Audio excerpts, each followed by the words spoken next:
ये अवस्था ही व्यक्ति को बहुत ऊंचे तक ले जाती है। हमें भी अपना समय याद आता है, जब हम विद्यालय में पढ़ते थे तो विद्वान लोग हमारे विद्यालय में आकर के जो प्रवचन देते थे वो आज तक हमें याद है, वो आज तक अंतःकरण पर अंकित है। जैसे उन्होंने बोले थे ऐसे के ऐसे ही। तो इसलिए छाप जब पड़ती है तो ये छाप आयु भर रहती है। इसीलिए ऋषि दयानंद जी महाराज ने आर्य समाज की स्थापना की और सत्यार्थ प्रकाश के द्वितीय समुल्लास में क्या दिया जी कि 3 उत्तम गुरुओं के बारे में चर्चा की है और कैसे हम पठन पाठन करें, कैसे हमारी व्यवस्था हो। निवेदन कर रहा हूं, आज आप आए हैं तो आने का सबसे बड़ी बात है, मैंने कहा था श्रृंगार की बात की थी। अच्छा, चेहरे को चमकाने के लिए किस किस चीज का प्रयोग होता है जी? फाउंडेशन का प्रयोग होता है। लेकिन हमारे जीवन का फाउंडेशन क्या है? हमारे जीवन का वो फाउंडेशन, हमारे जीवन को मेकअप यानी कि बनाना, हमारे जीवन कैसे मेक होगा, कैसे हमारा जीवन बनेगा, और वो श्रृंगार क्या है जिस श्रृंगार से हम चमकने लगेंगे। तो मैंने गीत की पंक्ति में लिखा कि पहले यम और नियम, उसके बाद में जब 8 अंग योग के हैं तब जाकर के जीवन बनता है। इसलिए जीवन के अंदर हम पहले सदाचार, यानी कि हम कैसा बोले, जब आचार्य के पास में विद्यालय गुरुकुल में जाते थे ब्रह्मचारी ब्रह्मचारिणी, तो उस समय आचार्य अपने विद्यार्थियों को समझाते थे, शिष्यों को कहते थे वाचम ते सुन्धामी, आओ मैं तुम्हारी वाणी को शुद्ध करता हूं। यानी कि हमारा बोलना कैसा हो, वो एक दूसरे से प्रीति युक्त हो, वो एक दूसरे से अच्छा व्यवहार हो, एक दूसरे से सद्व्यवहार हो। क्लास में हम जब बैठे हैं तो एक दूसरे से जब तक अच्छा व्यवहार आपका नहीं होगा तब तक आपकी पूरी जो है वो जो आप चाहते हैं वो पूरी मनोकामना नहीं होगी।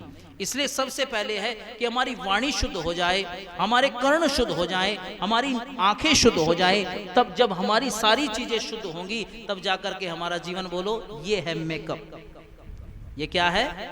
ये जीवन का मेकअप है, ये जीवन का जो है सौंदर्य प्रसाधन है, जिसको करके हम अपना जीवन जो है वो अच्छा बना सकते हैं। और हर समय, क्योंकि मनु महाराज कहते हैं कि जो पढ़ता है ना, पढ़ने वाले से ज्यादा जो गुणता है वो बड़ा होता है, जो उसको आचरण में ढालता है वो बड़ा होता है, जो उसको समझता है वो बड़ा होता है। पढ़ने वाला इतना बड़ा जो आपने पढ़ा है। अच्छा, मैं आपसे पूछता हूं कि जो वर्तमान की पढ़ाई हम पढ़ते हैं, ये विद्या है कि शिक्षा है? शिक्षा है कि विद्या है? अच्छा, विद्या में शिक्षा में कुछ डिफरेंस होता है, कुछ अलग होती हैं ये?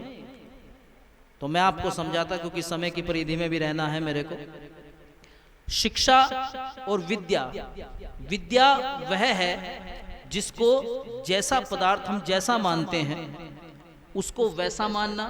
शिक्षा तो साक्षर, यानी कि हमने भाषा का ज्ञान सीख लिया, हमने जो है वर्तमान जीवन की जो है जितनी भी हमारी आवश्यकता है, जिनसे माध्यम, जिस माध्यम से हम बढ़ते हैं वो माध्यम सीख लिया, जो हमें विद्या की ओर लेकर के जाता है। अच्छा, जब कोई अच्छा पढ़ा लिखा आदमी समाज में कोई गलत कार्य करता है तो उसको क्या कहते हैं सब लोग? अरे आप तो बड़े पढ़े लिखे आदमी हैं यार, कैसी बात कर रहे हैं आप, तो बड़े अच्छे पढ़े लिखे आदमी फिर भी ऐसे मूर्खता के कार्य कर रहे हो, ऐसा आपको नहीं करना चाहिए। क्यों कहते हैं? क्योंकि वो पढ़े लिखे, वो जान सकते हैं विद्या को, इसलिए पढ़ना शिक्षा भी आवश्यक है। इसलिए विद्या किसको, हमें परख आ जाए, समझ आ जाए कि ये वस्तु जैसी है उसको वैसा ही मानना विद्या है। हमें परख आ जाए उस चीज की, हमें समझ आ जाए। अच्छा, मैं आपको पूछता हूं बच्चों, ये बताओ, पेड़ को पानी देना विद्या है या अविद्या है? पेड़ को पानी देना विद्या है या अविद्या है? विद्या है। जोर से बोलो, क्या बात है? विद्या है। अच्छी बात है। मैंने आपको डेफिनेशन बताई कि जो पदार्थ जैसा है उसको वैसा ही मानना विद्या है, और उसका वैसा ही सदुपयोग करना विद्या है, और उसका दुरुपयोग करना अविद्या है। और जो जैसा पदार्थ है उसको वैसा ना मानना अविद्या है। मैं हारमोनियम बजा रहा हूं, अगर मैं इसे ढोलक की तरह पीटूं तो ये विद्या है कि अविद्या? अब तबले का काम तो तबला करेगा और हारमोनियम का काम। अच्छा, पेड़ को पानी देना क्या है? विद्या। अच्छा, पेड़ को रसगुल्ले चढ़ाना विद्या है कि अविद्या है? अविद्या। अच्छा, मैंने नहीं समझा, मैंने केवल डेफिनेशन दे दी, बच्चों ने अपने आप कह दिया कि नहीं जी ये अविद्या है। तो ऐसी बहुत चीज है। तो इसलिए जिस व्यक्ति का, जिस मनुष्य का, ऋषि दयानंद लिखते हैं अपनी भाषा में, हर समय विद्या को प्राप्त करने के लिए बढ़ता है, आप विद्या को प्राप्त करने के लिए बढ़ते हो, वो धन्य है। इसलिए कहा, जिन बच्चों का मन करता है विद्या में विलास। मेरे साथ में मिलकर के बोलेंगे आप भी, और मीठी मीठी ताली भी बजाएंगे, ठीक है ना? कि जिन बच्चों का मन करता है विद्या में विलास, उनके मन में हो जाता है विद्या का प्रकाश। करते हैं जो अविद्या का नाश, वो धन्य है जिन बच्चों का मन करता है विद्या में विलास। उनके मन में हो जाता है विद्या का प्रकाश। करते हैं जो अविद्या का नाश, वो धन्य है जिन बच्चों का मन करता है विद्या में विलास। धैर्यशीलता शिक्षा को जो भी अपनाए, धैर्यशीलता शिक्षा को जो भी अपनाए, सत्यव्रती होकर जो सत्य के नियम निभाए, सत्यव्रती होकर जो सत्य के नियम निभाए, अभिमान के ना जाए पास, वो धन्य है जिन बच्चों का मन करता है विद्या में विलास। उनके मन में हो जाता है विद्या का प्रकाश। करते हैं जो अविद्या का नाश, वो धन्य है जिन बच्चों का मन करता है विद्या में विलास। कहा कि धैर्यशीलता शिक्षा को जो भी अपनाए और सत्यव्रती होकर जो सत्य के नियम निभाए। अच्छा ये बताओ बच्चों कि सत्य बोलना चाहिए कि झूठ? हमेशा ही सबको पता है सत्यम वद, कि हम सत्य बोले। अच्छा ये बताओ, पहले कहावत आती थी ना, अब भी चलती हैं, कि झूठ बोलना पाप है और उसके गले में। अच्छा इस बात का वाक्य का मतलब समझते हो आप? अच्छा जो व्यक्ति झूठ बोलता है उसका कोई यकीन करता है कि जी समाज में? उसका कोई यकीन नहीं करता, क्योंकि वो बार बार झूठ बोलता है। अगर वो सच भी बोलते हैं ना तब भी उसका यकीन कोई। इसलिए क्या बोलना चाहिए? सच ही बोलना चाहिए, सत्य के लिए चाहे सर भी जाए तो। इसलिए सत्य के रास्ते में हमें बढ़ना चाहिए, और जो व्यक्ति सत्यवादी होता है वो जीवन में कभी भी दुखी नहीं होता। इसलिए कहा कि सच बोलना चाहिए, झूठ बोलना पाप है उसके गले में। और सर्प के अंदर क्या होता है? विष होता है कि अमृत होता है? जो व्यक्ति झूठ बोलता है उसके शरीर में विष पैदा हो जाता है, उसके कंठ में विष पैदा हो जाता है। वो जब भी बोलता है तो विष ही उगलता है, इस बात का ये अर्थ है। और दूसरा कहने लगे कि आप कहते हैं जी सच बोलना चाहिए, लेकिन लोगों ने ये भी प्रचलित बात की है कि सच बोलना और सच कहना बड़ा मुश्किल काम है। उन्होंने कहते हैं सच बहुत कड़वा होता है। अच्छा आप बताओ, सच कड़वा होता है कि लगता है? बताओ। आज विशेष जो है इनके बच्चों के लिए कार्यक्रम है, आप भी बता सकते हैं सच कड़वा होता है कि लगता है? कुछ कह रही है माता जी हमारी लगता है, कुछ हाँ मीठा है माता जी कह रही है, बहुत अच्छा। मैं ऐसे ही कार्यक्रम दे रहा था कानपुर में, और कार्यक्रम देते देते मैंने ऐसे बच्चों विद्यालय में बच्चों को पूछ लिया, मैंने कहा सच कड़वा होता है या लगता है? तो एक बेटी छोटी खड़ी हुई, वो कहने लगी पंडित जी एक बात बताओ, रसगुल्ले कैसे लगते हैं आपको? मैंने कहा मीठे होते हैं। और जब आप खाते हो तो कैसे लगते हैं? मैंने कहा मीठे लगते हैं। तो फिर जो सच भी कड़वा होता ही होगा जो लगता है, नहीं तो जो जैसी चीज है वैसी लगनी चाहिए। फिर मैंने कहा एक बार बताओ, आप रसगुल्ले जब खाते हो, लेकिन जब शरीर में रोग होता है, बुखार होता है, तब रसगुल्ले कैसे लगते हैं? कड़वे लगते हैं ना रसगुल्ले, तब कड़वे लगते हैं।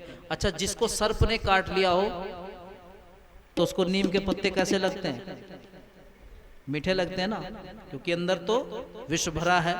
इसलिए नीम के पत्ते उसको मीठे लगने आरंभ हो जाते हैं, क्योंकि अंदर विष है। इसीलिए कहा कि जीवन में सत्य जो है न कड़वा न मीठा, सत्य तो सत्य है। इसलिए ऋषि दयानंद जी महाराज ने चतुर्थ नियम में कहा कि सत्य के ग्रहण करने और असत्य के छोड़ने में सर्वदा उद्यत रहना चाहिए। इसलिए जिसको मीठा लगना है मीठा लगता है, और जिसको कड़वा लगना है, जिसके अंदर विष होता है उसको कड़वा लगता है, जिसको, वरना तो सत्य तो मृदु ही है, मीठा ही मीठा लगता है।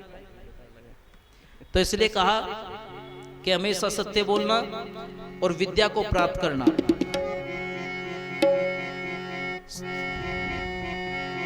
धैर्यशीलता शिक्षा को जो भी अपनाए, सत्यव्रती होकर जो सत्य के नियम निभाए, अभिमान के ना जाए पास वो धन्य है, जिन बच्चों का मन करता है विद्या में विनाश, उनके मन में हो जाता है विद्या का प्रकाश।